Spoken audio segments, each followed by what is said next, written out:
ప్రభువైన యేసుక్రీస్తు నామములో మీ అందరికీ వందనాలు. బెహ్రాన్ దేశంలో 24వ తారీఖున రావడం జరిగింది. 24వ తారీఖు నుంచి 28వ తారీఖు వరకు కాన్ఫరెన్సెస్ లో ఉండడం వల్ల ఈవెన్ కాల్స్ కానీ మెసేజెస్ కానీ ఏమీ నేను అటెండ్ చేయడం కానీ ఈవెన్ సరిగ్గా ఎవరికి రెస్పాండ్ అవ్వలేకపోయాను. దేవుని మహాకృపలో కాన్ఫరెన్స్ లో చాలా విషయాలు నేను నేర్చుకోవడం జరిగింది.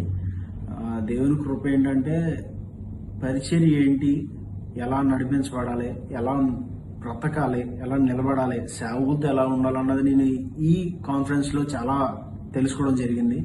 దేవుని మహాకృప ఈ రోజు వరకు మేము సజీవంగా ఉంటే కేవలం ఆయన కృపే.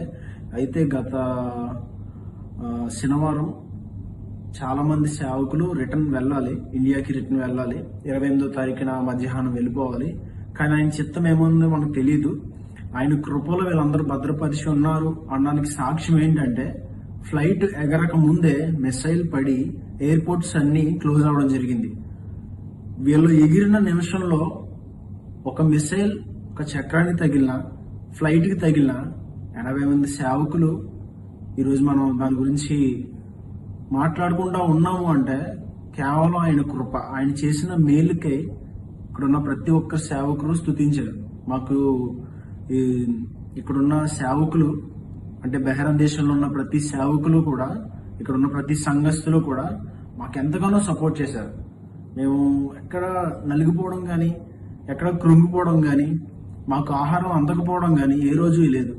దేవుని మహాకృప ఏంటంటే ఈ రోజు వరకు మేము సజీవంగా మేము ఇంట్లో ఎలా ఉంటామో, మా చర్చిలో మేము మందిరంలో ఎలా ఉంటామో, మా సంఘ బిడ్డలతో ఎలా భోజనం చేస్తామో అట్టి రీతిగానే ఈ వారం రోజులు కూడా ఇక్కడ ఉన్న సేవకులతో, ఇక్కడ ఉన్న పరిచారకులతో కలిసి భోజనం చేయడం, కలిసి వాళ్ళతో ప్రార్థనలు ఏకీవించడం నిజంగా దేవుడిచ్చిన ఘనత. ఇదొక లెసన్ మాకు. యవనస్తుడుగా నేను చెప్పుకుంటున్నా, ఇదైతే నాకు ఒక లెసన్. ఇది రేపొద్దున నేను చేయబోతున్న సేవకై ఇవన్నీ నాకు ఒక పునాదులు. ఈ అన్నిటి విషయమై నేను ప్రార్థన చేసుకుంటూ దేవుని అడిగిన ప్రతి విషయం ఏంటంటే, దేవా ఈ ప్రయాణం ఎందుకు, నన్ను ఎందుకు ఇక్కడికి తీసుకొచ్చావు, ఇది దేని నిమిత్తమై ఈ ప్రయాణం జరుగుతుంది, నా విషయంలో ఏం కార్యం చేయబోతున్నావు, నా జీవితంలో ఏ మలుపు తెప్పబోతున్నావు అని దేవుని అడిగినప్పుడు చాలా విషయాలు ఈ ప్రయాణంలో నేను నేర్చుకున్నాను. మీరు దయతో నాకు క్షమించాలి, ఎందుకంటే చాలా మంది నాకు కాల్స్ చేశారు, మెసేజెస్ పెట్టారు, కానీ దేనికి నేను రిప్లై ఇవ్వలేకపోయాను. ఈవెన్ వచ్చిన కూడా నేను వీడియో చేసి పోస్ట్ చేద్దాం ధైర్యంగా నేను ఇక్కడికి వచ్చాను, ఇక్కడికి క్షేమంగా చేరుకున్నాను, మీకు చేయాలని చెప్పి నేను చెప్పాలి.